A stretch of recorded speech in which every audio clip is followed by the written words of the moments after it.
መደባትና ተከታተሉ ዘለኹም ክቡራት ሰማዕትና ንሎሚ ዝለናዮም ዕለታዊ ዜና አዳዲና ኣለና መክታልኩም ምሳና ከኸውን ብኽብሪ ንዕድል ኣብ ወደባዊት ከተማ ባፅዕ ዝተተኽላ ማሽናት በረድ ምህርቲ ዓሳ ንምዕባይ ኣበርክቶ ይገብራ ከም ዘለዋ ተገሊጹ ኣብ መጀመርያ ወርሒ 2026 ኣብ ሰማያዊ ቁጠባ ኣተኪሩ ብዝተኻየደ ጻዕሪ ምህርቲ ምግፋፍ ዓሳ ኤርትራ ዝተመዝገበ ዕብየት ሳላቲ ዝተዋደደ መዝሐሊ በረድን ሓያል ጻዕርን ምዃኑ ተገሊጹ ኣብ መጀመርታ ወርሒ ናይዚ ዘለናዮ ዓመት ኤርትራ 400,000 ቶን ዓሳ ክብረ ወሰን ከም ዝሓዘት ኣብ ዝሓለፈ መዓልታት ኣብ ዘርጋሕናዮ ዜና ሓቢርና ነርና እዚ 400,000 ቶን ዓሳ ኣብ ምግፋፍ ዓሳ ምስ 2024 ክነጻጸር ከሎ 73 ሚእታዊት ዕብየት ከርኢ ከም ዝኽኣለ ምንጭታት ይሕብሩ እዚ ውፅኢት ሳላቲ ምግፋፍ ዓሳ ናብ ዘበናውነት ንምስግጋር ዝተገበረ ጻዕርን ንምዕቀብን ንምዝሓልን በረድ ብዝተገበረ ወፍሪ ምዃኑ ምስቲ ዓውዲ ቅርበት ዘለዎም ወገናት ይሕብሩ በረድ ኣብ ምዕቃብ ብቕዓት ዓሳ ልዑል ኣስተዋጽኦ ከም ዘለዎ ስነፍልጠታውያን መጽናዕቲ ዘረጋገጽዎ እዩ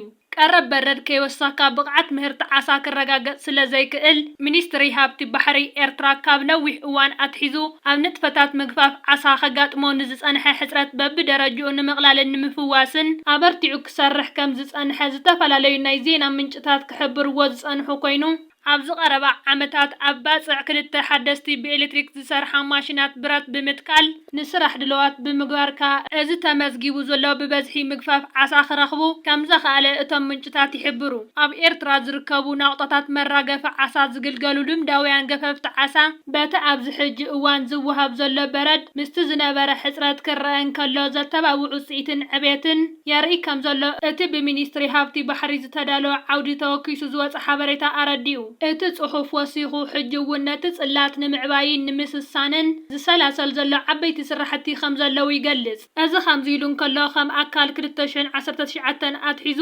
ብሚኒስትሪ ሃብቲ ምስ ፕሮጀክት ኣህጉራዊ ትካል ምትሕግጋዝ ጃፓን ጃካ ክትግበር ዝጸንሐ ከም ዝሰረቱ ወፍሪ ልምዓት ባሕሪ ብፀሓያዊ ውጽዓት እትሰርሕ በረድ ኣብ ዙላን ዞባ ፋሮ ዞባ ሰሜናዊ ቀይሕ ባሕሪ ተተኺሉ ኣገልግሎት ከም እትህብ ዘላ ተገሊጹ እዚ ኣብ ዙላ ተተኺሉ ዘሎ ማሽን በረድ እተፍርዮ በረድ ንምፍላጥ زادل لفتنات تخيل لا بقعة ترجاجيت أيو زماشين بردنا أبزولا زلوا محبر أجار جففت عسى زس أنا حس أجمعت قرب برد عبي مسترهات كم التمس من التنابير لالله ኤርትራ ድሕሪ ሓምለ 2023 ፈለማ እዋን ሎሚ ኣብ ደረጃ ፊፋ ተመሊሳ ከም ዘላ ተገሊጹ ዓመታዊ ኣብ ዝወፅእ ደረጃ ኩዕሶ እግሪ ሃገራት ዝምልከት ዝርዝር ሎሚ ዓመት 210 ሃገራት ኣብ ዝተሰርዓሉ ንሃገራዊት ጋንታ ኤርትራ 190 ደረጃ ሒዛላ ፊፋ ከም ዝዘርግሖ እቲ ዝለዓለ ደረጃ ኤርትራ ኣብ 2007 መበል 121 ዝተመዝገበ ክኸውን እንከሎ እቲ ዝተሓተ ደረጃ 207 ድማ ኣብ 2019 ዝተመዝገበ እዩ ሰልፊ ብልጽግና ንልዕሊ 3 ዓመታት ባሕረን ኣፍደጋ ባሕረን ክነምልሲና ዝብል ዕውድ ኣጀንዳ ብዕሸል መራሒ ኣብይ ኣሕመድ ዝተመርሐ ላዕለዎት በዓል ስልጣናትን ኣዘዝቲ ሰራዊትን ከምኡ እውን ናይ ምዕራባዊ ዓለምን ናይ ኢትዮጵያን ዝተዓሰቡ ሎቢስታትን ጋዜጠኛታትን ኣብ ልዕሊ ህዝቢ መንግስትን ኤርትራ ኩናትን ወረኹናትን ክእውጁ ጸኒሖም እዮም ኣብዚ ሕጂ እዋን ናይ ህላወ ስጋኣታትን ስትራቴጂታትን ናይ ካልኣይ መፍትሒ ኣማራጺታትን ኣካይዳን ስትራቴጂን መዛዛሚ ምዕራፍ ዘርእስቱ ብልጽግና ኣብ 12 ገጻት ዝሓንጠጦ ሚስጥራዊ ሰነድ ሰሊኹ ወፅየሎ እቲ ሰነድ ንኣጉል ሕልሚ ዕብዳንን ስርዓት ብልጽግና ስትራቴጂ ትግባር ናይ ዝዕብዳን እዚ እከይ ውጥናትን ሽርሕታትን ዘቃልዐ ኮይኑ ቅድም ሕልፈት ዘሎ ድርሳን ሓለፍታ ክበሃል ዝከኣል እዩ ቅጻላትን ኩልኮላትን ሓረጋትን ጸልጺልካ ንፋይት ትሕዝቶ እቲ ሰነድ ምስ ዝንበብ ባሕሪ ዝብል ኣጀንዳ ኣይ ሰዓትን እዩ ነይሩ ሕጂ ሻዕብያ ኣንጻርና ተሰሊፉ ንፋኖን ንሕወሓትን ካብ ፎኮስታ ኣጽዋር ክሳብ ከቢድ ብረት ኣብ ምሕጋዝ ይርከብ ኢሉ ብምግምጋም ጉዳይ ጽምዶ ብምፍራሕ ጉዳይ ባሕሪ ናብ ካሊእ መማርጽታት ንምቕያር ከም ዝደምደሙ የመላኽት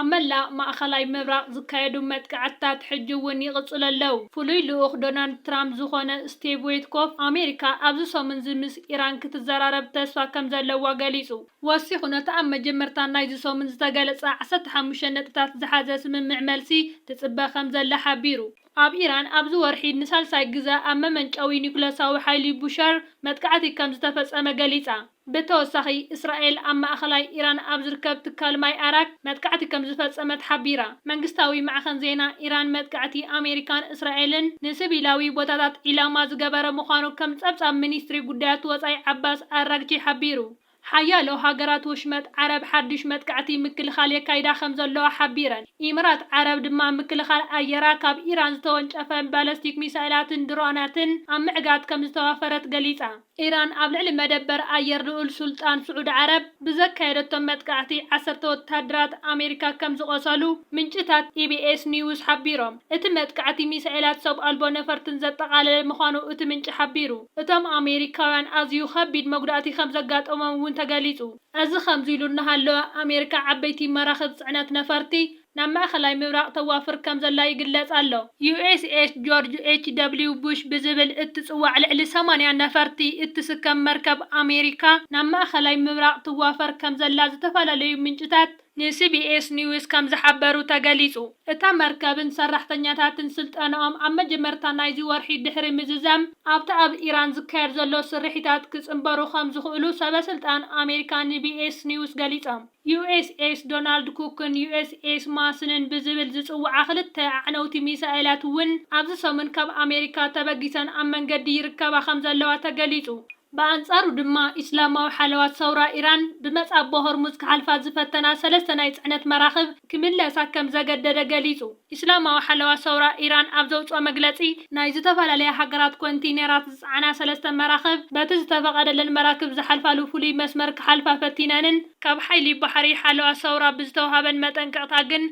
ندحري تمليسان يبل بتوسخي مصعب هرمز عصب بمخانو زخنت مركب كتحلف انت فتينا حيال قبر مرسي كصبايا يخبل أتنقعو منيستر قديات وصاي إيران عباس أراغجي نمنغستاوي تلفزيون أبزها وقال كاب تشاينان روسيان باكستانن عراقن هندن زمص مراخب بمصعب هرمز كحلفا حتى كم زقرب حبيرو وسيخو دما بعيني إيران مصعب هرمز ملؤ بملؤ عصو أيكونن نسألاتنا جن عصو يلو بخبركم تعزتنا نحجي زبلنا يوم زينات أبزازينا لنا أبزلكم وسناي جزي إن داتمننا أبزل الفيديوهات كبتحكم سابسكرايب زي قبركم سابسكرايب كتقبروا بخبرنا عدل